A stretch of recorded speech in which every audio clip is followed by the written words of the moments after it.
Students, moving towards the theme of this pome. तो theme कुछ हमने इंट्रोडक्शन में भी देखी कि इस पोम का थीम क्या है।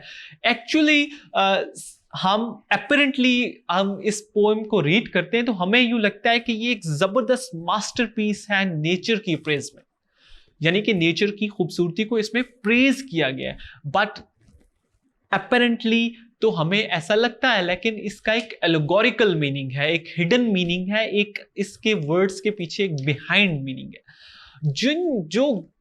जिसका हमें जब हम आखिरी स्टैंजा पढ़ते हैं तो हमें कुछ पता चलता है। जब पोइट 2 बार ये लाइन रिपीट करता है, and miles to go before I sleep, and miles to go before I sleep. If we read this poem from the very start, at the very start हमें ये पता चलता है कि एक पोएट जो है वो जंगल में गया और उसको जंगल इतना खूबसूरत लगा कि वो वहां से जाना चाह ही नहीं रहा था।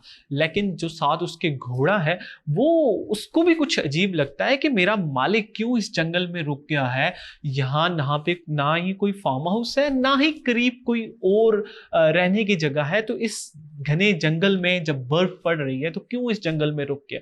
तो अपेरेंटली तो ये नेचर की बात हो रही है स्टूडेंट्स, लेकिन ऑन द वेरी डेप्थ, अगर हम डेप्थ में जाएं तो ये वुड्स, ये फॉरेस्ट, ये नेचर डिजायर्स को, ह्यूमन डिजायर्स को सिंबलाइज करती है। इसमें सिंबलिज्म इस पोम में हमें मिलेगा कि वुड्स, फॉरेस्ट ये इंसान की डिजायर्स हैं, ये इंसान की विशेस हैं, जिसको जो इंसान की जिंदगी में कहीं ना कहीं आड़े आती हैं। आड़े इन द सेंस कि हर इंसान अपनी ख्वाहिशात को पूरा करना चाहता है, हर इंसान अपनी विशेस को पूरा करना चाहता है, लेकिन अपनी पर्सनल विशेस को सामने रख के हमें जिंदगी गुजारनी है। हम अपने फैमिली मेंबर्स को भी देखना है, हमने अपनी सोशल लाइफ को भी देखना है। तो उन विशेस को कभी कभी हमें तर्क करना पड़ता है। फॉर एग्जाम्पल कि जैसे कि पोएम में बताया गया है कि पोएट जो है वो रुकना चाहता है उसमें।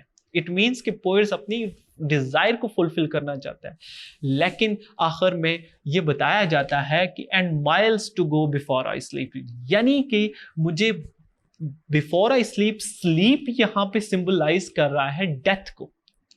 इट मीन्स कि पोएट को यह एहसास होता है कि मैंने अभी जिंदगी में बहुत कुछ करना है, मेरी जिंदगी में अभी बहुत कुछ बाकी है और बहुत लंबा सफर है मेरे मरने तक, उसको मैंने फुलफिल करना। सो स्टूडेंट, थीम हम जब बात करें तो इसकी थीम कुछ यूं है कि डिजायर्स एंड विशेस ये हमें टेम्प्ट करती हैं एक्चुअल पाथ से।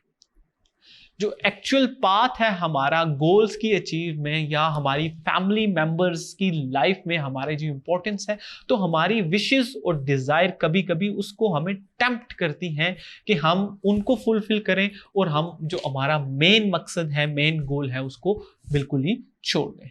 So students, we can say that the traveler wants to take a moment to pause in the quiet wood to watch the snow falling। कि पोइट तो हमें ये बता रहा है कि the traveller who wants to stay in that forest which is quite beautiful, but he is sure that the owner of the wood will notice his presence because he is in the village. Students, we have discussed some personal information of the writer of, we can say, the poet of this poem, Stopping by Woods on a Snowy Evening. Now we are moving towards the central idea, or we can say the theme of this poem. What is the hidden theme of this poem? Apparently जब हम students इस pome को देखते हैं तो हमें यूं लगता है कि this poem is just we can say the praise of beautiful nature, क्योंकि एक ट्रैवलर जो है वो एक फॉरेस्ट में रुकता है और वहां पे स्नो पड़ रही है और फॉरेस्ट बहुत ही ब्यूटीफुल मंजर पेश कर रहा है। अपेरेंटली तो हमें यूं लगता है, but this pome has specific allegorical meaning. Allegory क्या होती है? जब हिडन मीनिंग किसी सिंपल बात का होता है तो हम उसको एलिग्री कहते हैं। उसका एक स्पेसिफिक मीनिंग जो हिडन होता है, जब हम उसको वी कैन से स्टडी करते हैं तो दैट इज एलिग्री।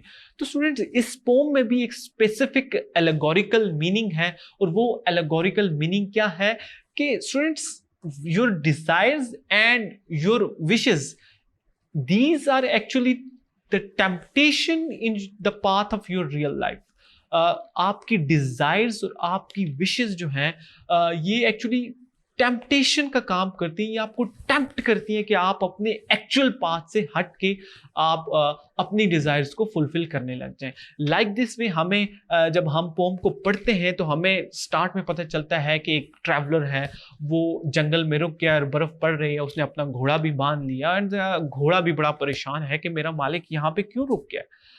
अब स्टूडेंट्स, इस पोम के स्टार्ट में wood symbolise and the dark beautiful forest symbolize the, we can say, the wishes or we can say the desires of that traveler or we can say poet की desires हैं, poets की wishes हैं। poet ये चाहता है कि वो वहां पे रुके, लेकिन मे बी क्या पता पोइट की फैमिली उसका वेट कर रही हो, क्या पता उसने अपनी फैमिली के लिए फूड लेके जाना हो। तो ये उसकी ड्यूटीज हैं, उसकी रिस्पॉन्सिबिलिटीज हैं। तो उसकी ड्यूटीज और रिस्पॉन्सिबिलिटीज को फुलफिल करने के दरमियान उसकी डिजायर आ गई है। Now here poets want to stay at that forest, वो उस फॉरेस्ट में रहना चाहता है, लेकिन एकदम उसे याद आता है कि मैंने कुछ रिस्पॉन्सिबिलिटीज भी हैं, मेरी कुछ जिम्मेदारियां हैं, मेरी कुछ ड्यूटीज हैं, मैंने उनको भी फुलफिल करना है। तो स्टूडेंट्स, वहां पे हमें आखिरी स्टेंजा में बड़ा ही स्ट्रेस मिलता है।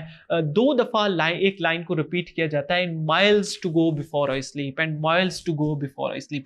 यहां पे एक्सपैंड मेटाफोर यूज किया गया है, मेटाफोर को एक्सपैंड किया गया है। यहाँ पे माइल्स टू गो सिंबलाइज करता है लाइफ को, क्योंकि लाइफ की जर्नी को, और before I sleep, sleep refer कर रहा है, या स्लीप सिंबलाइज कर रहा है डेथ को।